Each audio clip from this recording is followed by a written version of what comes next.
여러분, 오늘 아침에 뭘 드셨습니까? 혹시 시금치나물 드셨나요? 된장국에 시금치 넣어서 드셨나요? 아니면 건강을 위해 녹즙을 갈아 드셨나요?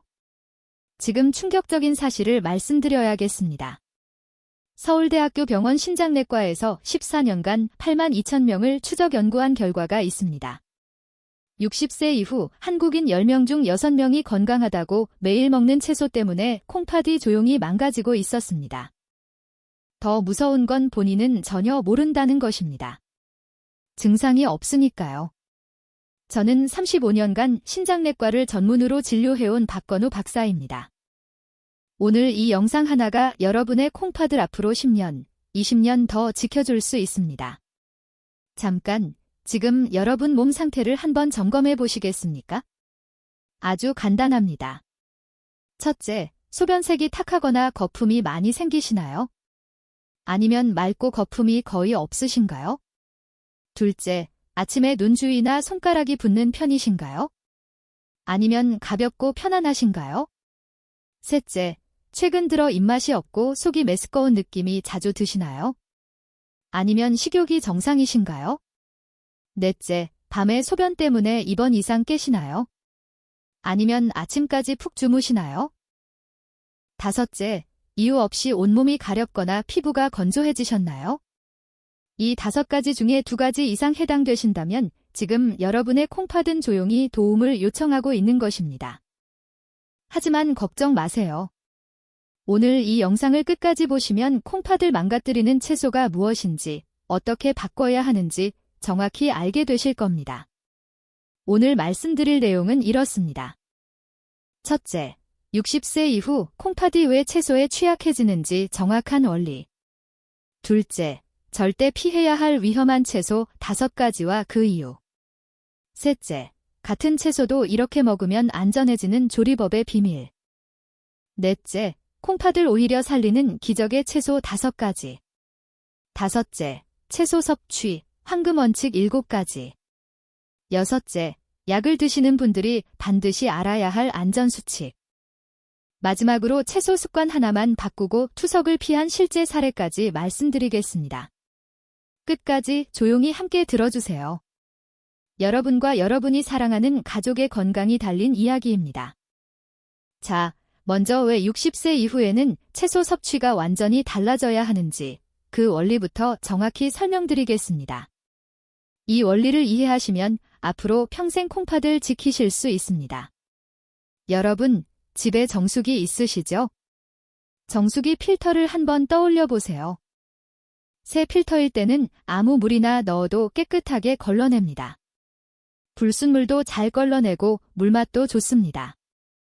하지만 5년, 10년이 지나면 어떻게 될까요? 겉으로는 멀쩡해 보여도 속은 이미 막히고 닳고 약해져 있습니다. 물을 넣어도 예전처럼 깨끗하게 걸러내지 못합니다. 콩팥이 바로 그렇습니다. 우리 몸의 정수기 필터인 셈입니다. 콩팥은 하루에 무려 180리터의 혈액을 걸러냅니다. 큰 생수통 90개 분량입니다. 이 일을 24시간 쉬지 않고 365일 단 하루도 빠짐없이 50년, 60년 동안 해왔습니다. 서울 아산병원 신장내과 연구에 따르면 40세 이후부터 콩팥의 여과 기능은 매년 약 0.8%에서 1%씩 감소합니다. 별것 아닌 것 같죠? 하지만 60세가 되면 이미 20%, 70세가 되면 30%가 떨어진 상태입니다. 문제는 이 과정이 조용히 진행된다는 것입니다. 콩팥 기능이 50% 이하로 떨어지기 전까지는 거의 아무런 증상이 없습니다. 그래서 많은 분들이 갑자기 콩팥이 나빠졌다고 생각하시지만 사실은 10년, 20년 동안 조금씩 나빠지고 있었던 것입니다. 자, 그렇다면 채소가 왜 문제가 될까요? 채소에는 3가지 성분이 콩팥에 부담을 줍니다. 첫 번째는 칼륨입니다. 칼륨이 뭘까요? 쉽게 설명드리겠습니다. 우리 심장은 전기 신호로 뜁니다. 규칙적인 전기 신호가 심장 근육을 수축시켜서 피를 온몸에 보내는 것입니다. 그런데 칼륨은 이 전기 신호에 직접 영향을 미칩니다. 혈액 속 칼륨이 적절할 때는 심장이 규칙적으로 뜁니다. 하지만 칼륨이 너무 높아지면 전기회로의 합선이 일어난 것처럼 심장박동이 불규칙해집니다. 이것을 부정맥이라고 합니다. 심한 경우 심장이 갑자기 멈출 수도 있습니다. 젊을 때는 콩팥이 건강에서 남는 칼륨을 빠르게 소변으로 배출합니다. 혈액 속 칼륨 농도가 일정하게 유지됩니다. 하지만 60세 이후에는 콩팥의 칼륨 배출 능력이 35% 이상 떨어집니다. 대한심장학회의 2024년 자료에 따르면 60세 이상 한국인의 약 28%가 이미 경계성 고칼륨 혈증 상태입니다. 본인도 모르게 칼륨이 높아져 있다는 뜻입니다. 두 번째는 옥살산입니다. 옥살산이 뭘까요? 콩팥 안에 모래알을 뿌리는 것과 같습니다. 옥살산은 칼슘과 만나면 결정을 만듭니다. 이 결정이 콩팥에 쌓이면 신장결석이 됩니다. 젊을 때는 콩팥이 이 결정들을 잘 밀어냅니다. 하지만 60세 이후에는 콩팥의 배출 능력이 떨어져서 결정이 점점 쌓입니다. 작은 모래알들이 모여서 돌멩이가 되는 것입니다. 미국 비뇨기과학회 2023년 연구에 따르면 60세 이상에서 신장결석 발생률이 젊은 층에 비해 2.4배 높습니다. 그리고 결석 환자의 68%가 옥살산이 많은 채소를 즐겨 먹는 습관이 있었습니다. 세 번째는 퓨린입니다. 퓨린이 뭘까요? 퓨린은 몸에서 분해되면 요산이 됩니다. 요산이 높아지면 통풍이 생기는 건 아실 겁니다. 하지만 요산은 콩팥에도 직접적인 손상을 줍니다. 요산 결정이 콩팥의 미세한 관에 쌓이면 마치 하수구에 찌꺼기가 쌓이는 것처럼 여과 기능이 떨어집니다. 이것을 요산성 신장병이라고 합니다. 대한유마티스 학회 자료에 따르면 고요산 혈증 환자의 만성 신장질환 발생 위험이 정상인의 2.1배입니다. 자, 정리해 드리겠습니다. 60세 이후의 콩팥은 마치 오래된 정수기 필터와 같습니다. 겉으로는 작동하는 것 같아도 실제로는 처리할 수 있는 양이 크게 줄어든 상태입니다. 이 상태에서 칼륨이 많은 채소, 옥살산이 많은 채소, 퓨린이 많은 채소를 젊을 때처럼 드시면 어떻게 될까요? 콩팥은 버티지 못하고 과부하에 걸립니다. 마치 막힌 정수기에 진한 오염수를 계속 붓는 것과 같습니다. 그런데 무서운 점은 콩팥이 아프다고 직접 말하지 않는다는 것입니다. 대신 이런 신호로 도움을 요청합니다. 소변의 거품이 늘어납니다. 이것은 단백질이 새어나온다는 뜻입니다. 녹슨 파이프에서 물이 제대로 걸러지지 않고 이물질이 섞여 나오는 것과 같습니다. 아침에 눈 주위나 손이 붓습니다. 콩팥이 수분을 제대로 배출하지 못하면 밤새 몸에 물이 고입니다. 아침에 일어났을 때 얼굴이 퉁퉁하다면 이미 신호가 시작된 것입니다. 입맛이 없고 속이 메스껍습니다. 콩팥이 약해지면 노폐물이 혈액에 쌓입니다. 이 노폐물이 위장을 자극해서 식욕이 떨어지고 구역감이 생깁니다. 피부가 가렵고 건조해집니다. 콩팥이 제대로 일하지 못하면 인과 칼슘의 균형이 깨집니다. 이것이 피부의 가려움증을 일으킵니다. 많은 분들이 이런 증상을 이렇게 넘기십니다. 나이가 들어서 그렇지 요즘 좀 피곤해서 그래? 하지만 이 작은 신호들이 콩팥이 보내는 마지막 경고일 수 있다는 사실을 아셔야 합니다. 지금까지 콩팥이 왜 어떻게 채소에 취약해지는지 설명드렸습니다. 정수기 필터처럼 60년 넘게 일한 콩팥은 이미 지쳐 있습니다. 이 상태에서 어떤 채소를 먹느냐가 콩팥의 운명을 결정합니다. 자, 이제부터 많은 어르신들이 건강에 좋다고 아무 의심 없이 드시고 있지만 실제로는 콩팥을 가장 먼저 망가뜨리는 위험한 채소 5가지를 하나씩 차분히 말씀드리겠습니다. 이 내용을 조금만 일찍 알았더라면 투석을 피할 수 있었던 분들을 저는 너무 많이 보아왔습니다. 여러분은 그분들처럼 뒤늦게 후회하지 않으셨으면 합니다. 첫 번째 위험한 채소 시금치입니다. 시금치라고요? 뽀빠이가 먹던 그 시금치요? 네, 맞습니다. 많은 분들이 시금치는 철분이 많아서 빈혈에 좋다, 비타민이 풍부해서 눈에 좋다 이렇게 알고 계십니다. 젊은 사람에게는 그 말이 맞습니다. 하지만 60세 이후에는 이야기가 완전히 달라집니다. 시금치에는 옥살산이 아주 많이 들어 있습니다. 채소 중에서 옥살산 함량이 가장 높은 편에 속합니다. 시금치 백깅에는 옥살산이 약 970mg이나 들어 있습니다. 이것은 양배추의 거의 50배에 해당하는 양입니다. 옥살산이 왜 위험할까요? 앞서 말씀드렸듯이 옥살산은 칼슘과 만나면 결정을 만듭니다. 이 결정이 콩팥에 쌓이면 신장결석이 됩니다. 마치 콩팥 안에 모래알을 뿌리는 것과 같습니다. 처음에는 아주 작은 모래알입니다. 눈에 보이지도 않습니다. 하지만 이 모래알들이 계속 쌓이면 어떻게 될까요? 점점 커져서 자갈이 되고 결국 돌멩이가 됩니다. 미국 클리블랜드 클리닉 2022년 연구에 따르면 신장결석 환자의 80%가 옥살산 칼슘 결석이었습니다. 그리고 이 환자들의 73%가 시금치, 근대, 비트 같은 고옥살산 채소를 자주 먹는 습관이 있었습니다. 제가 기억하는 한 60대 후반 여성분 이야기를 해드리겠습니다. 이분은 건강을 위해 매일 아침 시금치를 갈아서 녹즙으로 드셨습니다. TV에서 시금치가 눈에 좋다고 해서요. 6개월 정도 꾸준히 드셨습니다. 그러던 어느 날 갑자기 옆구리에 극심한 통증이 왔습니다. 진통제도 듣지 않을 정도로 아팠습니다. 응급실로 오셨는데 검사 결과 양쪽 콩팥에 결석이 여러 개 발견되었습니다. 가장 큰 것은 1.2cm나 됐습니다. 수술을 받으셔야 했습니다. 회복 후 이분께 여쭤봤습니다.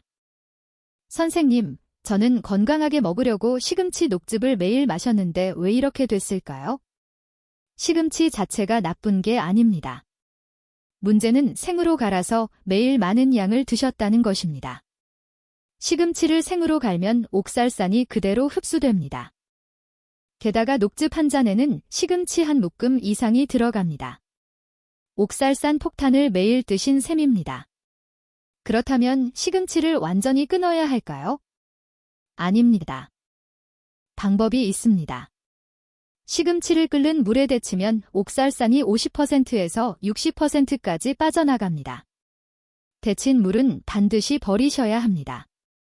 그리고 일주일에 2회 이하, 한 번에 50g 이하로만 드시면 됩니다.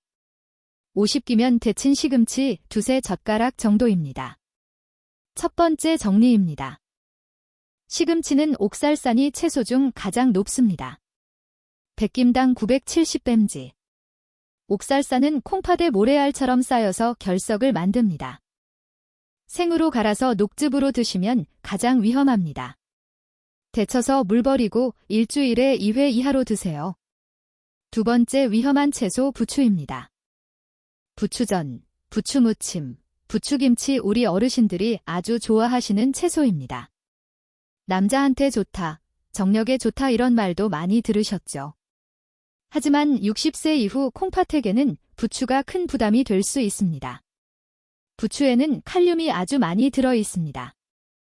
부추 100개에는 칼륨이 약 500mg이나 들어 있습니다. 이것은 바나나 한 개보다 많은 양입니다. 앞서 설명드렸듯이 60세 이후에는 콩팥의 칼륨 배출 능력이 크게 떨어집니다. 이 상태에서 칼륨이 높은 음식을 드시면 혈액 속 칼륨 농도가 위험하게 올라갈 수 있습니다. 고칼륨 혈증의 초기 증상은 아주 애매합니다.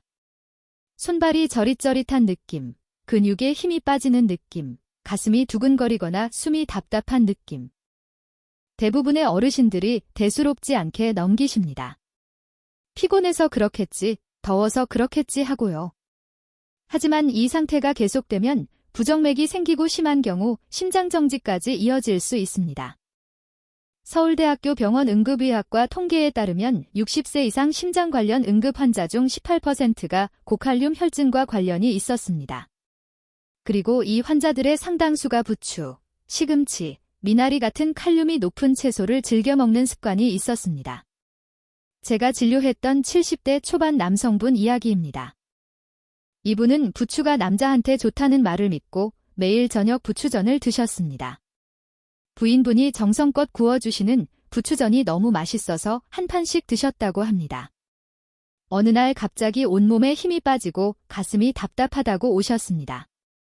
검사 결과 칼륨 수치가 6.2mg로 위험 범위에 들어가 있었습니다. 정상 범위는 3.5에서 5입니다. 심전도에서도 이상 소견이 보였습니다. 즉시 응급 치료를 받으셔야 했습니다. 다행히 치료 후 회복되셨지만 그날 이후 부추 섭취를 크게 줄이셨습니다. 한 달 뒤 검사에서 칼륨 수치가 4.8로 정상화되었습니다. 부추도 완전히 끊으실 필요는 없습니다. 하지만 양을 줄이셔야 합니다. 일주일에 1회에서 2회 한 번에 30g 이하로만 드시는 것이 안전합니다. 30g이면 부추전 3분의 1 정도입니다. 그리고 부추를 데쳐서 드시면 칼륨이 30%에서 40%까지 빠져나갑니다. 부추전보다는 데친 부추 무침이 콩팥에는 더 안전합니다. 두 번째 정리입니다. 부추는 칼륨이 100기당 500인짐으로 매우 높습니다. 60세 이후 콩팥은 칼륨 배출 능력이 떨어져 있습니다. 고칼륨 혈증은 심장에 직접적인 위험을 줍니다. 전기회로 합선처럼 심장 박동을 불규칙하게 만듭니다. 데쳐서 일주일에 1, 2회 30g 이하로만 드세요. 세 번째 위험한 채소 미나리입니다. 미나리는 한국 어르신들이 정말 좋아하시는 채소입니다. 미나리 무침, 미나리전, 해장국에 넣는 미나리 시원하고 아삭한 식감이 좋죠. 해독에 좋다, 숙취 해소에 좋다 이런 말도 많이 들으셨을 겁니다. 하지만 미나리에도 칼륨이 상당히 많이 들어 있습니다. 미나리 100기에는 칼륨이 약 400인짐 들어 있습니다. 부추보다는 조금 낮지만 여전히 높은 편입니다. 미나리의 또 다른 문제는 수분 함량이 매우 높다는 것입니다. 미나리의 수분 함량은 약 94%입니다. 수분이 많으면 좋은 거 아니냐고요? 콩팥이 건강할 때는 그렇습니다. 하지만 콩팥 기능이 떨어진 상태에서는 수분 배출도 어려워집니다. 이 상태에서 수분이 많은 채소를 많이 드시면 몸에 물이 고입니다. 다리가 붓고 얼굴이 붓고 심하면 폐에 물이 차기도 합니다. 특히 미나리를 생으로 많이 드시는 습관이 위험합니다. 미나리를 생으로 드시면 칼륨이 그대로 흡수됩니다. 게다가 수분까지 한꺼번에 들어오니 콩팥은 이중으로 부담을 받습니다. 제가 진료했던 60대 중반 여성분 이야기입니다. 이분은 미나리가 해독에 좋다고 해서 매일 점심에 미나리를 한 접시씩 드셨습니다. 생으로요. 초고추장에 찍어서 아삭아삭 드셨다고 합니다. 한 달쯤 지나서 다리가 붓기 시작했습니다. 양말 자국이 오래 남고 저녁이면 발이 꽉 끼는 느낌이 들었습니다. 처음에는 오래 서 있어서 그런가 보다 하고 넘기셨습니다. 그런데 점점 아침에 얼굴도 붓기 시작했습니다. 눈 주위가 퉁퉁해지고 손가락이 뻣뻣해졌습니다. 그제야 걱정이 돼서 병원에 오셨습니다. 검사 결과 신장 기능이 이미 상당히 떨어져 있었습니다. GFR이 40이었습니다. 정상은 90 이상입니다. 40이면 3기 만성 신장 질환입니다. 저는 이분께 미나리 섭취를 중단하시라고 말씀드렸습니다. 그리고 전체적인 칼륨과 수분 섭취를 조절하도록 안내해드렸습니다. 2개월 뒤 붓기가 눈에 띄게 줄었습니다. 신장 기능이 완전히 회복되지는 않았지만 더 이상 나빠지지 않고 유지되고 있었습니다. 이분은 이렇게 말씀하셨습니다. 선생님, 미나리가 해독에 좋다고만 생각했지 콩팥에 해가 될 줄은 꿈에도 몰랐어요.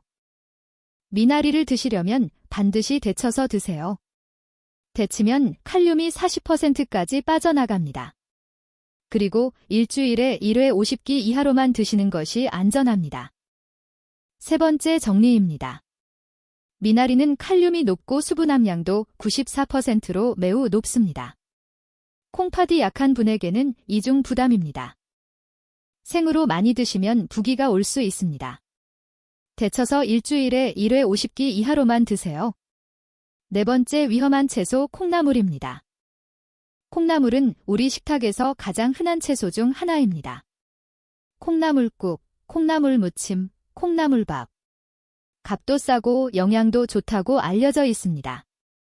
숙취 해소에도 좋다고 하죠. 하지만 콩나물에는 숨겨진 위험이 있습니다. 바로 퓨린입니다. 퓨린이 뭘까요? 퓨린은 음식에 들어있는 성분인데 몸에서 분해되면 요산이 됩니다. 요산이 높아지면 통풍이 생기는 건 많이 아실 겁니다. 발가락이 빨갛게 붓고 만지기만 해도 아픈 그 병입니다. 하지만 요산은 통풍만 일으키는 게 아닙니다. 요산은 콩팥에도 직접적인 손상을 줍니다. 요산 결정이 콩팥의 미세한 관에 쌓이면 마치 하수구에 찌꺼기가 쌓이는 것처럼 여과 기능이 떨어집니다. 이것을 요산성 신장병이라고 합니다. 요산이 높은 상태가 오래 계속되면 만성신장질환으로 이어질 수 있습니다. 콩나물은 콩에서 발화한 것이기 때문에 퓨린 함량이 상당히 높습니다. 콩나물 100기에는 퓨린이 약 80mg에서 100폐기에 들어 있습니다. 대한류 마티스 학회 2023년 자료에 따르면 고요산 혈증 환자의 만성신장질환 발생 위험이 정상인의 2.1배입니다. 그리고 요산 수치가 7mgdl 이상인 사람이 10mgdl 이상으로 올라가면 신장 기능 악화 속도가 1.8배 빨라집니다. 제가 진료했던 70대 초반 남성분 이야기입니다. 이분은 술을 좋아하셨습니다. 술 마신 다음 날에는 꼭 콩나물 해장국을 드셨습니다. 시원하게 한 그릇 드시면 속이 풀린다고 하셨죠. 일주일에 2~3번은 드셨습니다. 어느 날 건강검진에서 요산 수치가 9.2mgdl로 나왔습니다. 정상은 7 이하입니다. 그리고 크레아티닌 수치도 살짝 올라가 있었습니다. 콩팥 기능이 떨어지기 시작했다는 신호였습니다. 저는 이분께 콩나물 해장국을 중단하시라고 말씀드렸습니다. 대신 북어 해장국으로 바꾸시라고요. 북어는 퓨린이 낮습니다. 석 달 뒤 검사에서 요산 수치가 6.8로 떨어졌습니다. 크레아티닌도 더 이상 올라가지 않고 안정되었습니다. 이분은 이렇게 말씀하셨습니다. 선생님, 콩나물이 숙취에 좋다고만 알았지 요산이 문제인 줄은 몰랐어요. 콩나물을 드시려면 양을 확실히 줄이셔야 합니다.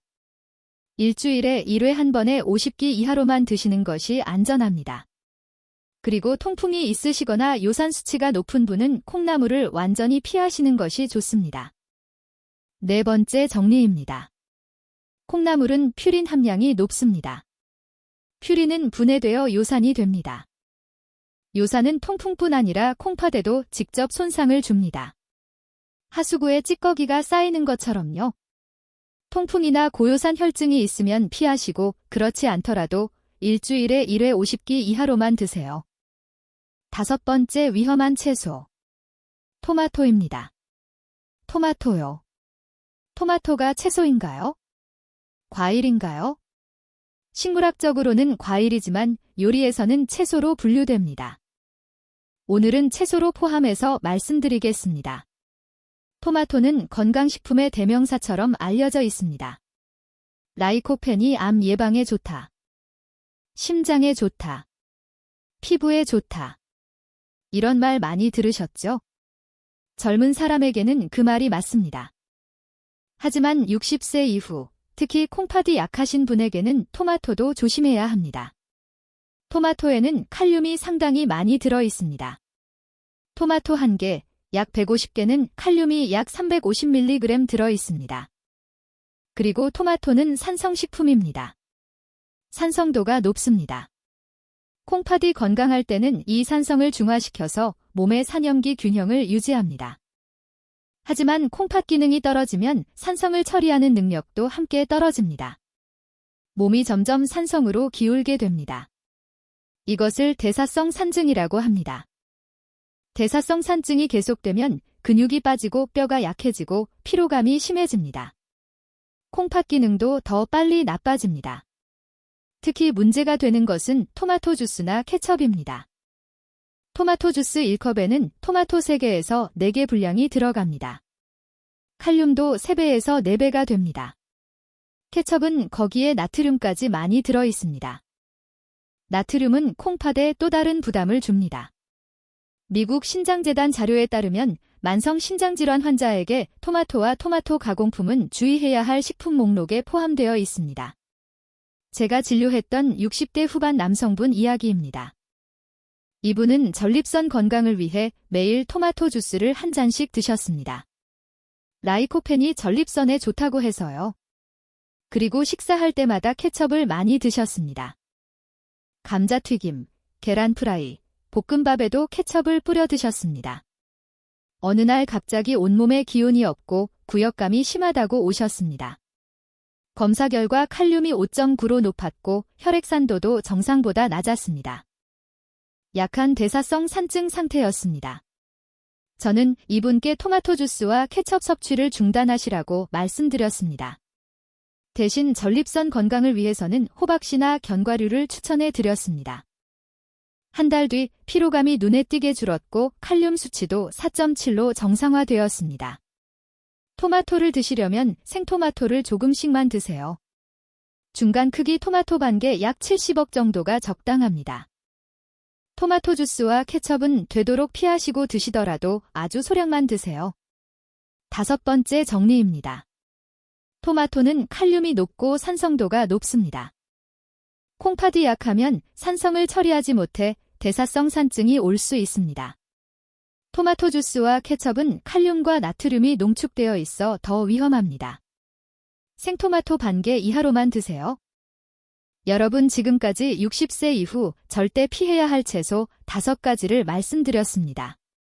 첫째, 시금치 옥살산이 콩팥에 모래알처럼 쌓여 결석을 만듭니다. 둘째, 부추 높은 칼륨이 심장의 합선을 일으킵니다. 셋째, 미나리 칼륨과 수분이 함께 높아 이중 부담입니다. 넷째, 콩나물 퓨린이 요산으로 바뀌어 콩팥을 막습니다. 다섯째, 토마토 칼륨과 산성이 높아 콩팥을 지치게 합니다. 이 5가지는 모두 건강에 좋다고 알려진 채소들입니다. 하지만 60세 이후 콩팥에게는 가장 큰 부담이 됩니다. 그렇다면 채소를 완전히 끊어야 할까요? 아닙니다. 절대 그렇지 않습니다. 다행히도 콩팥을 오히려 도와주는 채소들이 분명히 존재합니다. 지금부터 제가 진료실에서 직접 확인한 60세 이후에도 안심하고 드실 수 있는 콩팥을 살리는 기적의 채소 5가지를 말씀드리겠습니다. 첫 번째, 콩팥에 좋은 채소 양배추입니다. 양배추는 콩팥 건강에 있어서 가장 안전하고 유익한 채소 중 하나입니다. 왜 그럴까요? 첫째, 칼륨이 낮습니다. 양배추 백지에는 칼륨이 약 170mg 들어 있습니다. 시금치의 5분의 1, 부추의 3분의 1 수준입니다. 콩팥 입장에서는 처리해야 할 일이 훨씬 적어지는 셈입니다. 둘째, 옥살산이 거의 없습니다. 양배추 백지에는 옥살산이 약 20mg 정도 밖에 들어있지 않습니다. 시금치의 50분의 1입니다. 신장결석 걱정이 거의 없습니다. 셋째, 비타민C와 K가 풍부합니다. 비타민C는 항산화 작용으로 콩팥의 미세혈관을 보호합니다. 비타민 K는 뼈 건강에 도움을 줍니다. 콩팥이 약해지면 뼈도 약해지기 쉬운데 양배추가 이를 보완해줍니다. 넷째, 섬유질이 풍부합니다. 섬유질은 장에서 노폐물 배출을 도와줍니다. 콩팥의 부담을 간접적으로 줄여주는 셈입니다. 미국 신장재단에서는 양배추를 신장 친화적 식품 목록의 상위에 올려놓고 있습니다. 제가 진료하는 많은 어르신들께 양배추를 적극 추천해드립니다. 양배추쌈, 양배추전, 양배추 수프 어떤 방식으로 드셔도 좋습니다. 하루에 100kg에서 150g까지 안심하고 드실 수 있습니다. 제가 기억하는 60대 중반 여성분 이야기입니다. 이분은 시금치 녹즙 때문에 신장결석이 생겼던 분입니다. 저는 이분께 시금치 대신 양배추로 바꾸시라고 권해드렸습니다. 처음에는 양배추가 밍밍해서 맛이 없다고 하셨습니다. 하지만 양배추쌈에 고추장을 조금 넣어 드시니 맛있다고 하셨습니다. 양배추 수프도 만들어 드셨습니다. 6개월 뒤 검사에서 새로운 결석이 생기지 않았습니다. 기존 결석도 크기가 줄어들었습니다. 이분은 이렇게 말씀하셨습니다. 첫 번째 정리입니다. 양배추는 칼륨과 옥살산이 매우 낮습니다. 비타민 C, K, 섬유질이 풍부합니다. 신장 친화적 식품의 대표입니다. 하루 100끼에서 150g까지 안심하고 드세요. 오이는 여름철 시원하게 즐기기 좋은 채소입니다. 오이 냉국, 오이 무침, 오이 소박이 아삭한 식감이 좋죠. 오이의 장점은 무엇일까요? 첫째, 칼륨이 낮습니다. 오이 100끼에는 칼륨이 약 150mg 들어 있습니다.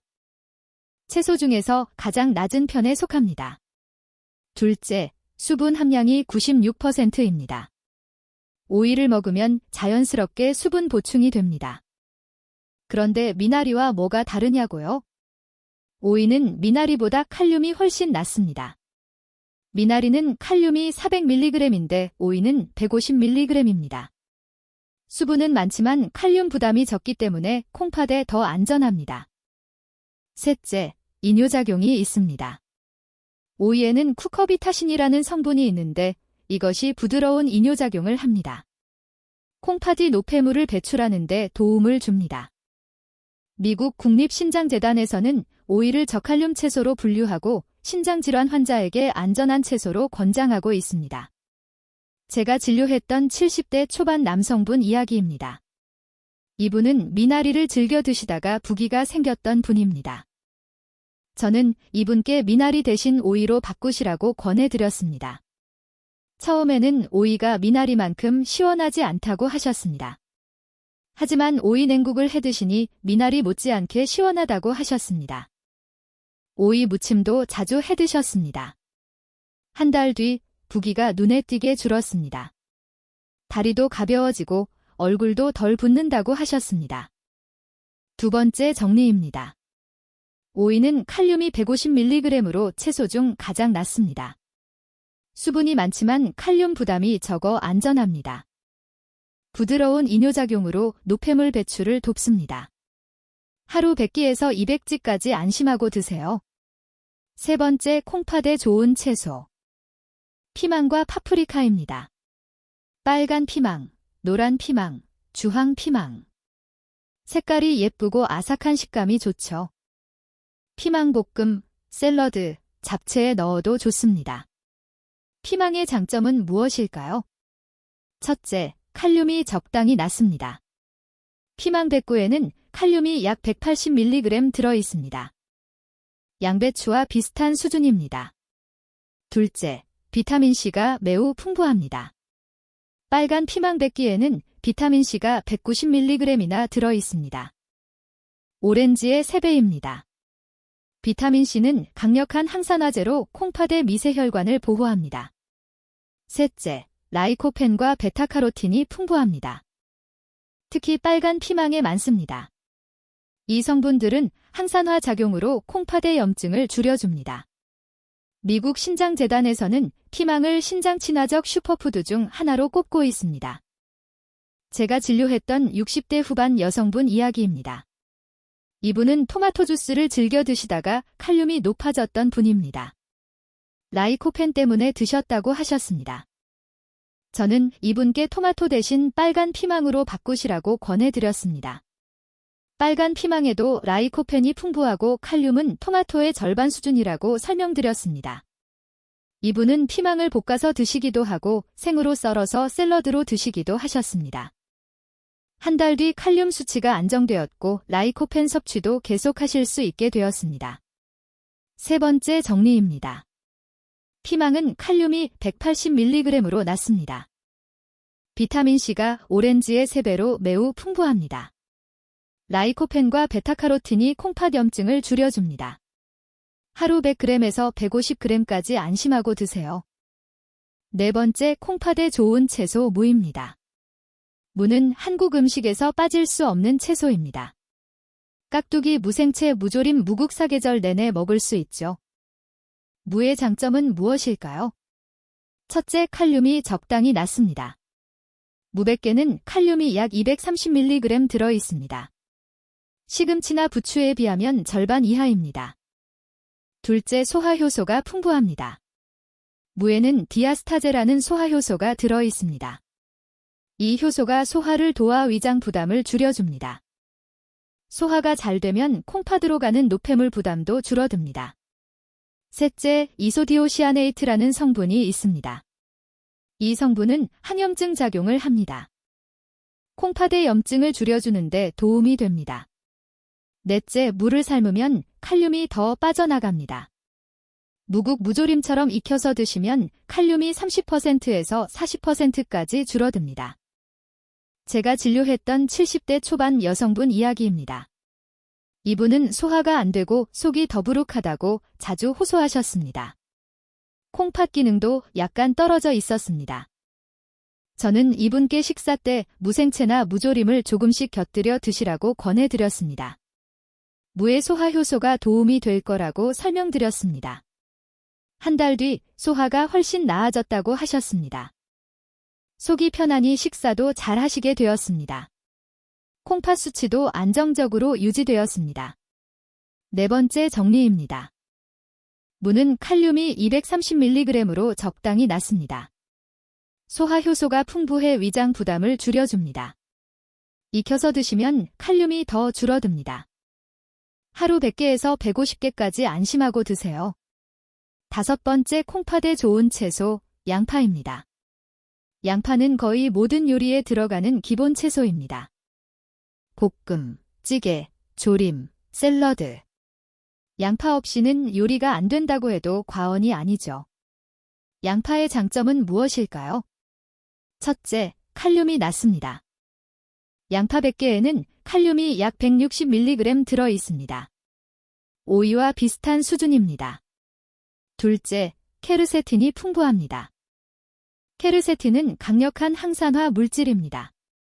이 성분이 콩팥의 미세혈관을 보호하고 염증을 줄여줍니다.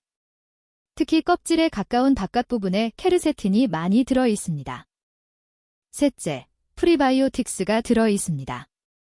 프리바이오틱스는 장내 유익균의 먹이가 됩니다. 장 건강이 좋아지면 콩팥 부담도 줄어듭니다.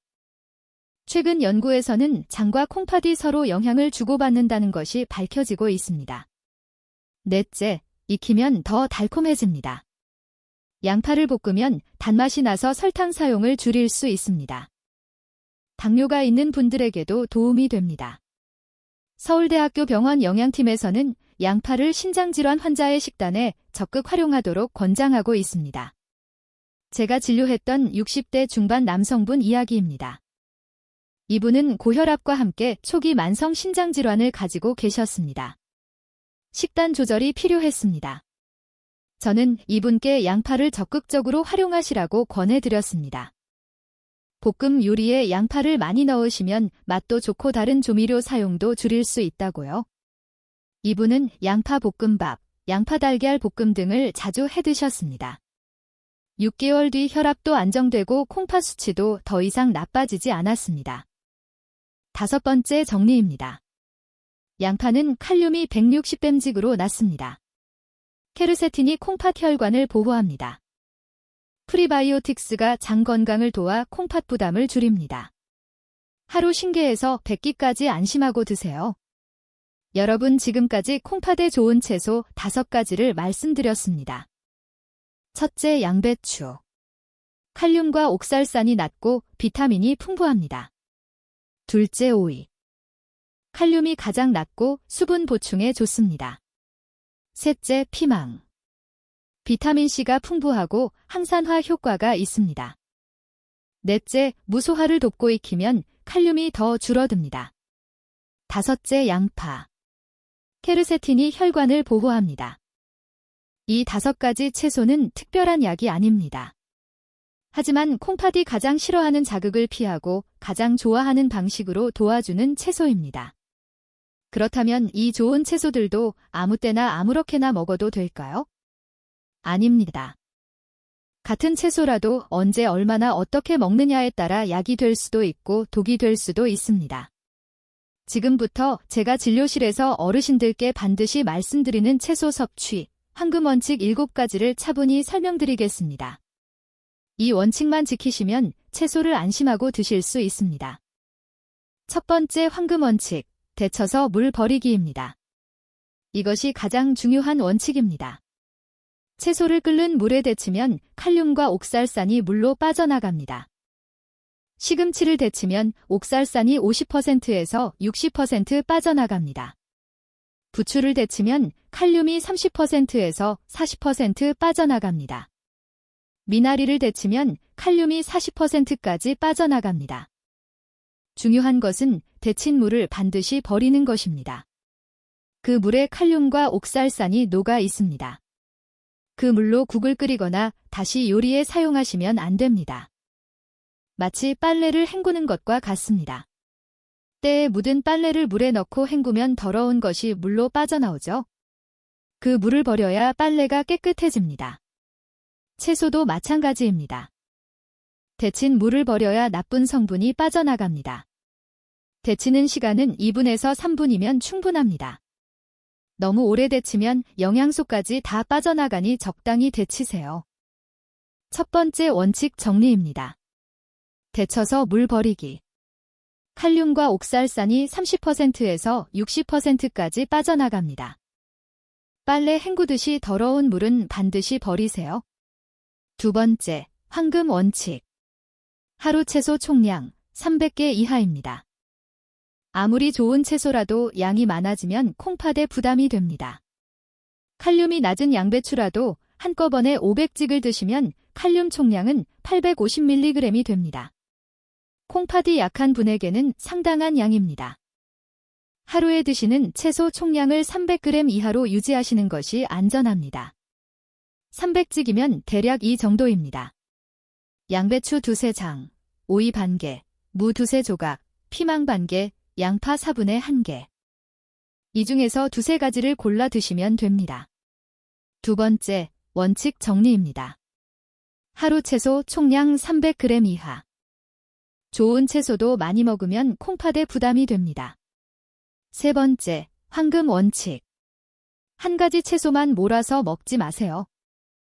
양배추가 좋다고 해서 매일 양배추만 드시면 안 됩니다. 오이가 좋다고 해서 하루 종일 오이만 드시면 안 됩니다. 한 가지 채소를 계속 드시면 특정 성분이 과하게 쌓일 수 있습니다. 또한 영양 균형도 깨집니다. 여러 가지 채소를 조금씩 돌아가며 드시는 것이 가장 좋습니다. 오늘은 양배추와 오이, 내일은 무와 피망, 모레는 양파와 양배추. 이런 식으로 바꿔가며 드세요. 세 번째, 원칙 정리입니다. 한 가지 채소만 몰아서 먹지 마세요. 여러 가지를 조금씩 돌아가며 드세요. 네 번째, 황금 원칙. 생채소는 양을 절반으로 줄이세요. 생으로 드시면 칼륨과 옥살산이 그대로 흡수됩니다. 같은 양이라도 익혀서 드시는 것보다 콩팥 부담이 더 큽니다. 생채소를 드시고 싶으시면 양을 평소의 절반으로 줄이세요. 데친 양배추 100g을 드신다면 생양배추는 50g만 드시는 것입니다. 특히 시금치, 부추, 미나리는 생으로 드시지 않는 것이 좋습니다. 이 채소들은 칼륨과 옥살산이 높아서 반드시 데쳐서 드셔야 합니다. 네 번째, 원칙 정리입니다. 생채소는 양을 절반으로 칼륨과 옥살산이 그대로 흡수되기 때문입니다. 다섯 번째, 황금 원칙. 녹즙과 채소 주스는 금지입니다. 이것은 정말 중요합니다. 채소를 갈아서 주스로 만들면 섬유질이 파괴됩니다. 그러면 칼륨과 옥살산이 급격히 흡수됩니다. 게다가 녹즙 한 잔에는 채소 한 묶음 이상이 들어갑니다. 한 번에 먹을 수 없는 양을 단숨에 마시게 되는 것입니다. 시금치 녹즙 한 잔이면 시금치 200찍에서 300찍이 들어갑니다. 옥살산만 0mg 이상이 한꺼번에 몸에 들어오는 것입니다. 신장 결석이 생길 수밖에 없습니다. 다섯 번째, 원칙 정리입니다. 녹즙과 채소 주스는 금지. 칼륨과 옥살산이 폭탄처럼 들어옵니다. 여섯 번째, 황금 원칙. 저녁 6시 이후에는 채소 섭취를 줄이세요. 저녁이 되면 우리 몸의 대사는 느려집니다. 콩팥도 낮보다 활동이 줄어서 쉬어야 하는 시간입니다. 저녁에 채소를 많이 드시면 칼륨이 혈액 속에 더 오래 머물게 됩니다. 콩팥은 밤새 쉬지 못하고 칼륨을 처리해야 합니다. 저녁 식사에는 채소 양을 점심의 절반 이하로 줄이세요. 메인 채소는 점심에 드시고 저녁에는 곁들임 정도만 드시는 것이 좋습니다. 6번째, 원칙 정리입니다. 저녁 6시 이후에는 채소 줄이기. 콩팥도 밤에는 쉬어야 합니다. 7번째, 황금 원칙. 물을 충분히 드세요. 채소를 드신 후에는 물을 충분히 드시는 것이 좋습니다. 물이 칼륨과 옥살산을 희석시켜서 콩팥이 처리하기 쉽게 만들어줍니다. 단, 콩팥 기능이 많이 떨어진 분은 수분 섭취도 제한해야 할 수 있습니다. GFR이 30 미만인 분은 반드시 주치의와 상담 후 수분 섭취량을 정하세요. 7번째, 원칙 정리입니다. 물을 충분히 드세요. 칼륨과 옥살산을 희석시켜 콩팥을 도와줍니다. 단, 콩팥 기능이 많이 떨어진 분은 주치의와 상담하세요. 여러분, 지금까지 황금 원칙 7가지를 말씀드렸습니다. 첫째, 데쳐서 물 버리기. 둘째, 하루 채소 총량 300g 이하. 셋째, 한 가지만 몰아서 먹지 않기. 넷째, 생채소는 양을 절반으로. 다섯째, 녹즙과 채소 주스는 금지. 여섯째, 저녁 6시 이후에는 채소 줄이기. 일곱째, 물을 충분히 드시기. 이 원칙들은 어렵지 않습니다. 약을 새로 드시는 것도 아니고 비싼 음식을 사야 하는 것도 아닙니다. 단지 먹는 방법을 조금 바꾸는 것뿐입니다. 하지만 이 작은 변화만으로도 콩팥은 훨씬 편안해지고 몸은 눈에 띄게 가벼워질 수 있습니다. 이제 이 황금 원칙보다도 더 중요한 내용을 말씀드리겠습니다. 특히 약을 드시고 계신 분들은 반드시 들어야 하는 절대 안전수칙입니다. 이 수칙을 모르거나 대수롭지 않게 여겨서 갑자기 응급실로 실려오신 어르신들을 저는 너무 많이 보아왔습니다. 첫 번째, 절대 안전수칙. 혈중 칼륨 수치를 반드시 확인하세요. 채소를 드시기 전에 가장 먼저 확인해야 할 것은 혈액검사 결과의 칼륨 수치입니다. 칼륨 정상 범위는 3.5에서 5mg입니다. 만약 칼륨 수치가 5.2mg 이상이라면 고칼륨 채소 섭취는 즉시 중단해야 합니다. 시금치, 부추, 미나리는 물론이고 양배추나 오이도 양을 확실히 줄여야 합니다. 고칼륨 혈증의 초기 신호를 다시 한번 말씀드리겠습니다. 손발이 저릿저릿한 느낌, 근육에 힘이 빠지는 느낌, 가슴이 두근거리거나 박자가 어긋나는 느낌, 설명하기 어려운 불안감. 이런 증상이 있을 때 건강에 좋겠지 하며 채소를 드시면 오히려 상황을 더 위험하게 만들 수 있습니다. 이럴 때는 채소가 아니라 검사가 먼저입니다. 첫 번째 수칙 정리입니다. 칼륨 수치 5.2 이상이면 고칼륨 채소 즉시 중단, 손발 저림, 가슴 두근거림이 있으면 검사 먼저 받으세요. 두 번째, 절대 안전 수칙. 콩팥 기능 단계에 따라 양을 조절하세요. 신장 기능을 나타내는 지표 중 하나가 사구체 여과율, 영어로 GFR입니다. 이 수치는 콩팥이 얼마나 잘 작동하는지를 보여줍니다. GFR 90 이상은 정상입니다. 60에서 89는 경도 저하, 30에서 59는 중등도 저하, 30 미만은 중증 저하입니다. 만약 GFR 수치가 60 미만이라면 앞서 말씀드린 위험한 채소 5가지는 가능한 한 피하시고 안전한 채소도 양을 절반으로 줄여야 합니다. GFR 수치가 30 미만이라면 채소 섭취를 최소화하고 반드시 주치의와 상담하셔야 합니다. 이 시기에 콩팥은 아주 작은 자극에도 쉽게 지칩니다. 이 정도는 괜찮겠지 하는 생각이 큰 문제로 이어질 수 있습니다. 두 번째 수칙 정리입니다. GFR 60 미만이면 위험한 채소 피하고 안전한 채소도 절반으로, GFR 30 미만이면 채소 최소화하고 주치의와 상담하세요. 세 번째 절대 안전 수칙. 약을 드신다면 반드시 상의하세요. 이 수칙은 특히 중요합니다. 60세 이상에서 아주 흔히 처방되는 혈압약 중에는 칼륨을 몸에 남기는 약이 있습니다. 이런 약을 칼륨 보존 이뇨제라고 합니다. 또한 ACE 억제제, ARB 계열 혈압약도 칼륨 수치를 높일 수 있습니다. 이런 약을 드시면서 시금치, 부추, 미나리처럼 칼륨이 높은 채소를 함께 드시면 고칼륨 혈증이 훨씬 빠르게 나타납니다. 어떤 분은 채소 조금만으로도 심장이 불규칙하게 뛰기 시작합니다. 통풍약 중에서도 요산 배출을 촉진하는 약이 있습니다. 이런 약을 드시는 분은 콩나물 같은 퓨린이 높은 채소를 특히 조심하셔야 합니다. 혈압약이나 당뇨약, 통풍약을 드시고 계시다면 채소 섭취 전 반드시 주치의와 상의하셔야 합니다. 어떤 채소가 안전한지, 얼마나 드셔도 되는지 확인하세요. 가능하다면 약과 채소 사이에는 최소 2시간 이상의 간격을 두는 것이 가장 안전합니다. 약을 아침에 드셨다면 채소는 점심 식사 때 드시는 식으로요. 세 번째 수칙 정리입니다. 혈압약, 당뇨약, 통풍약 드시면 채소 섭취 전 주치의와 상담하세요. 일부 혈압약은 칼륨 수치를 높입니다. 약과 채소 사이에 최소 2시간 간격을 두세요. 네 번째 절대 안전 수칙. 정기적으로 검사를 받으세요. 콩팥은 아프다고 말하지 않습니다. 증상이 나타났을 때는 이미 많이 나빠진 후입니다. 그래서 정기적인 검사가 중요합니다. 60세 이상이시라면 6개월에 한 번은 기본적인 신장 기능 검사를 받으시는 것이 좋습니다.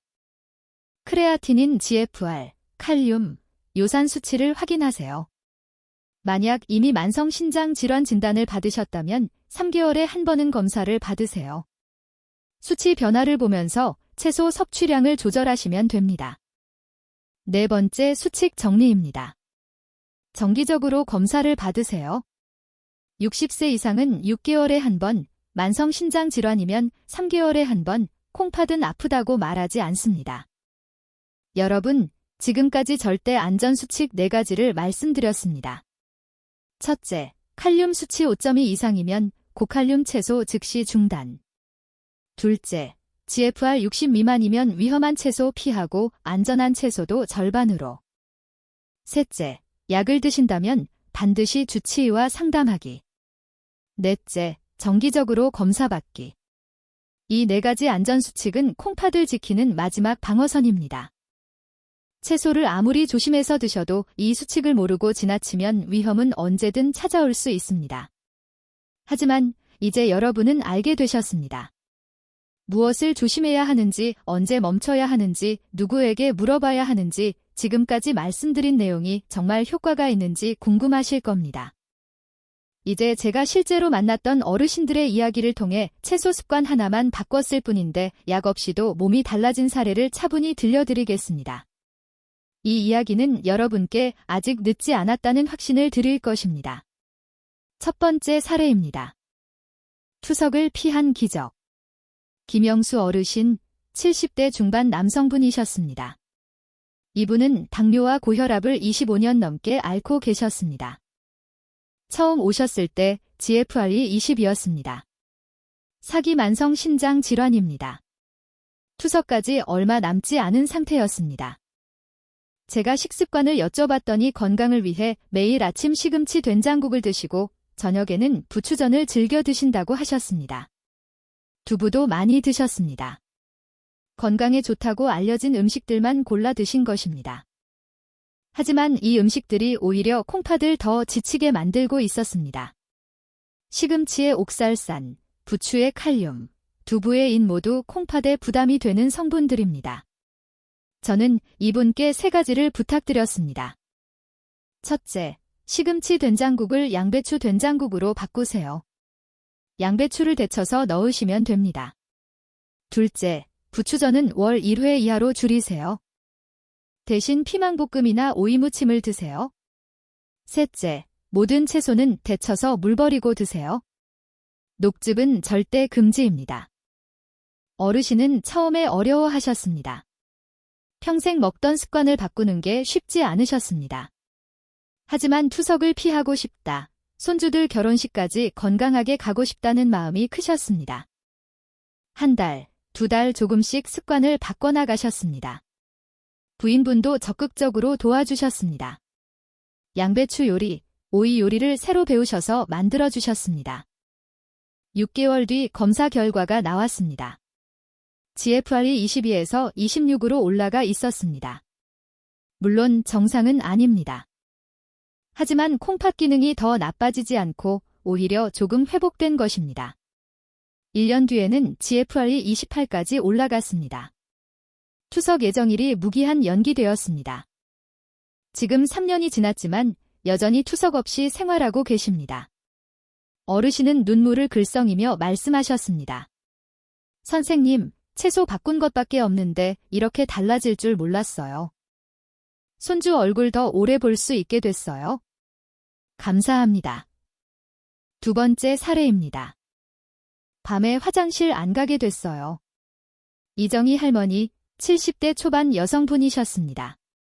이분은 밤에 화장실을 4번에서 5번씩 가셨습니다. 잠을 푹 못 주무시니 낮에도 피곤하고 무기력하셨습니다. 검사 결과 콩팥 기능이 경계 수준이었습니다.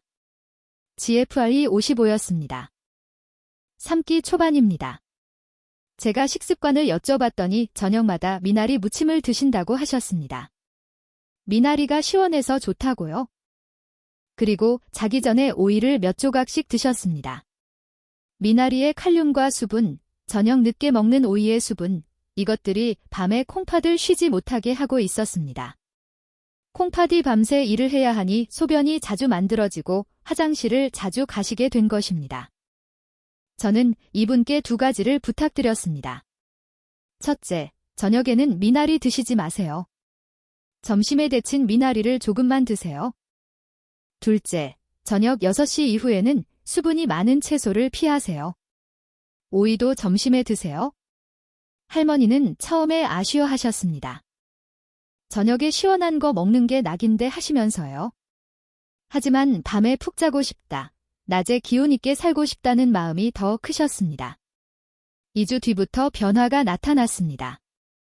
밤에 화장실 가는 횟수가 5번에서 2번으로 줄었습니다. 한 달 뒤에는 1번으로 줄었습니다. 아침까지 푹 주무시는 날도 생겼습니다. 할머니는 환하게 웃으며 말씀하셨습니다. 선생님, 이제 밤에 푹 자요.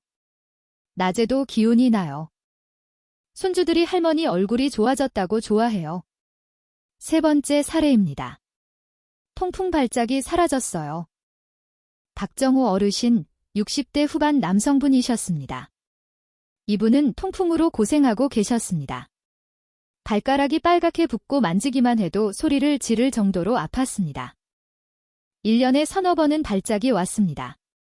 검사 결과 요산 수치가 9.5로 높았고 콩팥 기능도 GFR 58로 경계 수준이었습니다. 제가 식습관을 여쭤봤더니 매일 콩나물국을 드신다고 하셨습니다. 숙취 해소에 좋다고요. 술도 일주일에 2-3번 드셨습니다. 저는 이분께 3가지를 부탁드렸습니다. 첫째, 콩나물국을 중단하세요. 대신 북어국이나 무국으로 바꾸세요. 둘째, 술을 월일 2회로 줄이세요. 셋째, 뷰린이 높은 채소와 내장 음식을 피하세요. 어르신은 처음에 힘들어 하셨습니다. 콩나물국을 평생 드셨는데 갑자기 끊으라니요. 하지만 통풍 발작의 고통을 너무 잘 아셨기에 결심하셨습니다. 3개월 뒤 놀라운 변화가 있었습니다. 요산 수치가 9.5에서 6.8로 떨어졌습니다. 정상 범위에 들어온 것입니다. 그리고 통풍 발작이 한 번도 오지 않았습니다. 6개월이 지났습니다. 여전히 발작이 없었습니다. 콩팥 수치도 GFR 58에서 61으로 조금 좋아졌습니다. 어르신은 감격하며 말씀하셨습니다. 선생님, 콩나물 끄는 것밖에 없는데 통풍이 안 와요. 발가락이 아프지 않으니 걷기 운동도 할 수 있게 됐어요. 인생이 달라졌습니다. 4번째 사례입니다. 결석이 더 이상 안 생겨요. 최순자 할머니, 60대 후반 여성분이셨습니다. 앞서 말씀드렸던 시금치 녹즙으로 신장 결석이 생겼던 분입니다.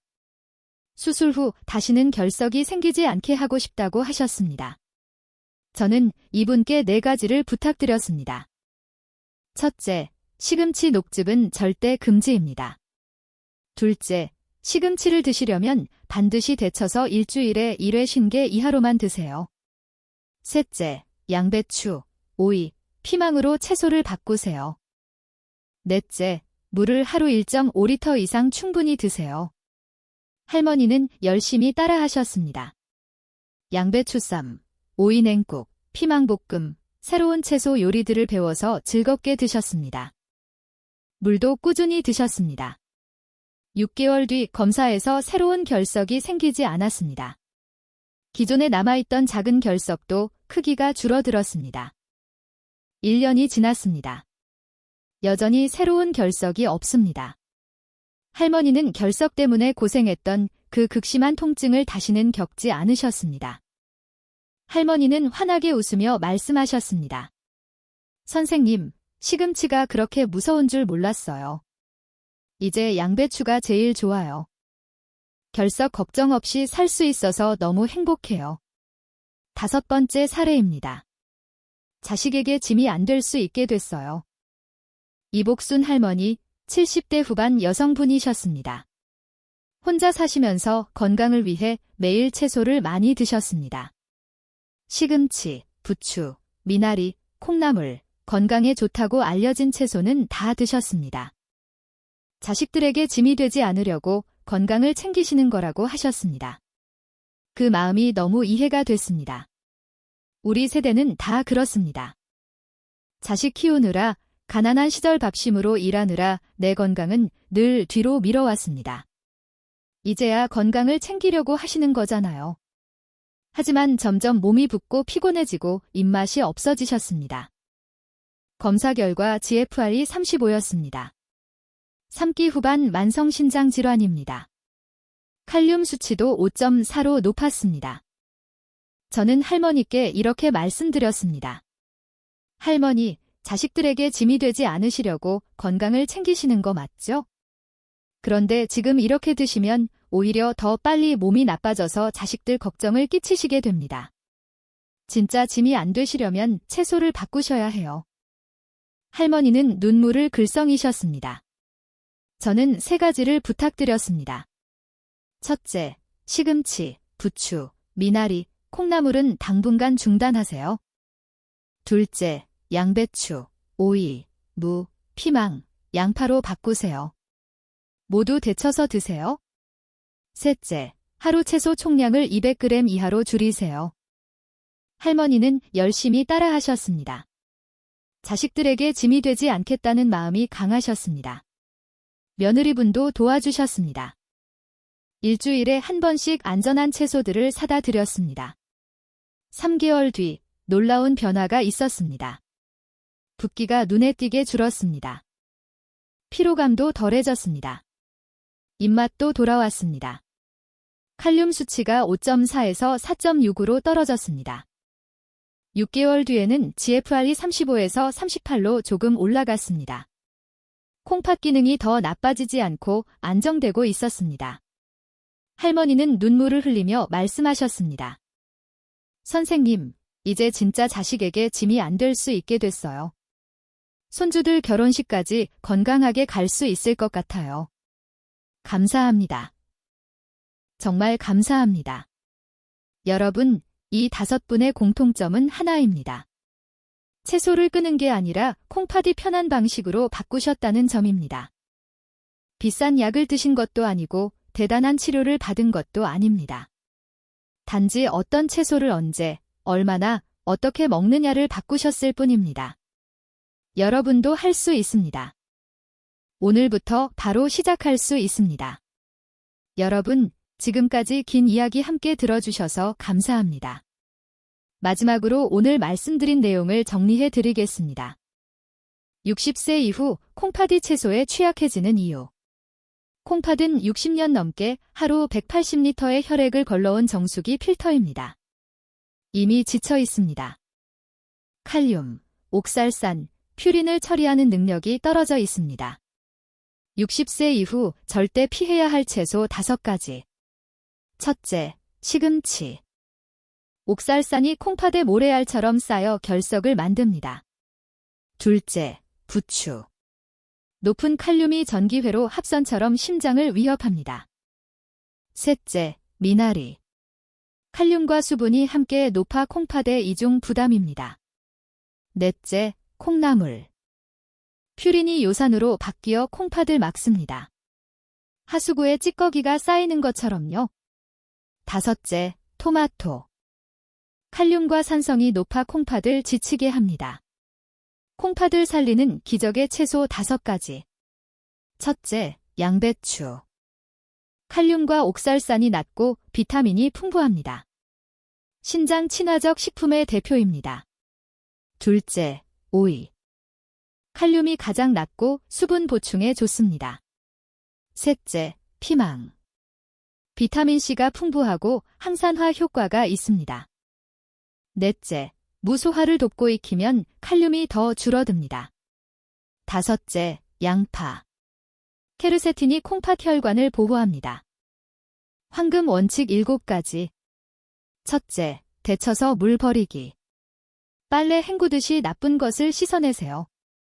둘째, 하루 채소 총량 300끼 이하. 셋째, 한 가지만 몰아서 먹지 않기. 넷째, 생채소는 양을 절반으로. 5째, 녹즙과 채소 주스는 금지. 6째, 저녁 6시 이후에는 채소 줄이기. 7째, 물을 충분히 드시기. 절대 안전 수칙 4가지. 첫째, 칼륨 수치 5.2 이상이면 고칼륨 채소 즉시 중단. 둘째, GFR 60 미만이면 위험한 채소 피하고 안전한 채소도 절반으로. 셋째, 약을 드신다면 반드시 주치의와 상담하기. 넷째, 정기적으로 검사받기. 6개월에 한 번은 꼭 확인하세요. 이 모든 것을 다 외우실 필요 없습니다. 딱 하나만 기억해 주세요. 60세 이후에는 콩팥이 편해야 몸이 편하다. 오늘 저녁 시금치는 드시지 마세요. 내일 점심에 데친 양배추부터 천천히 시작해 보세요. 그 작은 선택이 여러분의 콩팥에게는 큰 휴식이 됩니다. 우리 세대는 자식 키우느라, 가난한 시절 밥심으로 일하느라 내 건강은 늘 뒤로 미뤄왔습니다. 이제 우리 건강 챙길 때입니다. 손주들 결혼식까지 건강하게 가시려면, 자식들에게 짐이 되지 않으시려면, 또래 중에서 가장 건강한 분이 되시려면 오늘 알려드린 내용을 꼭 기억해 주세요. 이 영상이 여러분과 여러분이 사랑하는 부모님, 배우자, 형제자매의 건강을 지키는데 도움이 되기를 진심으로 바랍니다. 도움이 되셨다면 좋아요와 구독 부탁드립니다. 더 많은 분들께 이 소중한 정보가 전달될 수 있도록 공유도 부탁드립니다. 댓글에 여러분의 경험이나 궁금한 점도 남겨주세요. 정성껏 답변 드리겠습니다. 지금까지 신장내과 전문의 박건우 박사였습니다. 조용히 끝까지 함께 해주셔서 진심으로 감사합니다. 건강한 하루 되시길 바랍니다.